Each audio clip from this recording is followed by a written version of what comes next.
Chef des missions diplomatiques accréditées en Côte d'Ivoire, représentant des organisations internationales, consul honoraire, la tradition, comme chaque année, a été respectée.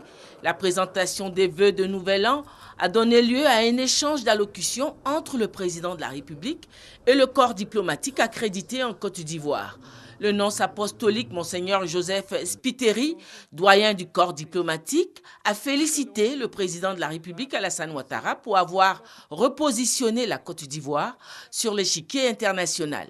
Il a salué les efforts du gouvernement pour améliorer les conditions sociales des populations, pour créer un climat politique apaisé. La Côte d'Ivoire et son président sont des acteurs importants sur l'échiquier international, que vous ne ménagez aucun effort pour faire entendre la voix de la Côte d'Ivoire en faveur de la paix, de la coopération internationale et du développement durable. La collaboration internationale a permis à la Côte d'Ivoire de multiplier les projets pour l'éducation, la santé, le renouvellement des infrastructures, la sauvegarde de la nature, comme on peut constater avec la construction des routes, des écoles, des dispensaires, des hôpitaux. En plus, la mise en œuvre de la couverture maladie universelle, ainsi que toutes les politiques menées à l'endroit des femmes et des enfants, témoignent clairement de la volonté de votre Excellence de servir les citoyens les plus vulnérables.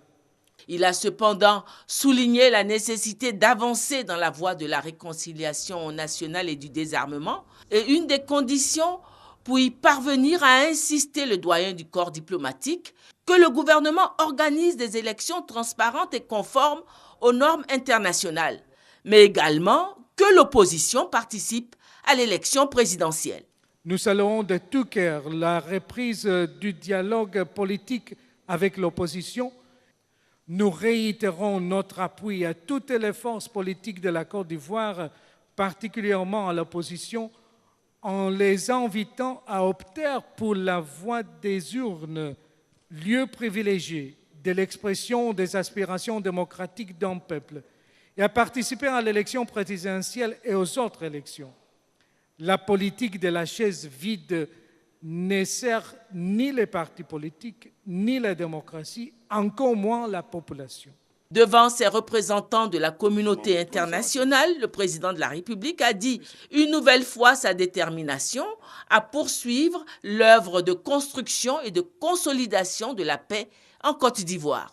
Nous ne ménagerons aucun effort pour la paix et pour l'union entre les filles et les fils de notre pays. En ma qualité de garant de la Constitution, vous pouvez compter sur ma disponibilité. L'un des grands défis qui nous attend au cours de cette année et que vous avez fort justement évoqué est l'organisation de l'élection présidentielle. Cette élection doit consacrer nos efforts de normalisation totale, de construction démocratique, afin de sceller définitivement la réconciliation nationale. Je peux vous garantir qu'elles seront inclusives, libres, transparentes, apaisées et conformes aux standards internationaux. Je me réjouis que la Commission électorale indépendante siège désormais au grand complet et que les Nations unies et l'Organisation internationale de la francophonie aient déjà mené des missions d'évaluation électorale dans notre pays en 2014. J'invite donc vos pays et les organisations que vous représentez, Excellences, à soutenir les efforts de la Commission électorale indépendante et du gouvernement en matière d'appui et de soutien à l'organisation de cette importante élection. Excellences, Mesdames et Messieurs, notre pays a poursuivi au cours de l'année qui vient de s'achever son engagement et son repositionnement international.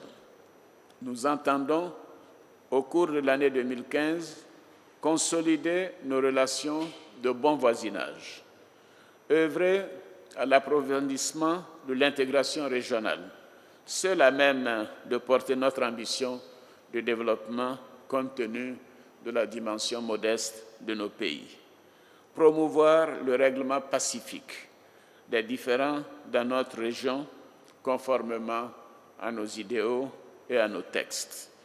Assumer notre part et défendre notre vision dans la construction d'un outil régional et continental de sécurité collective.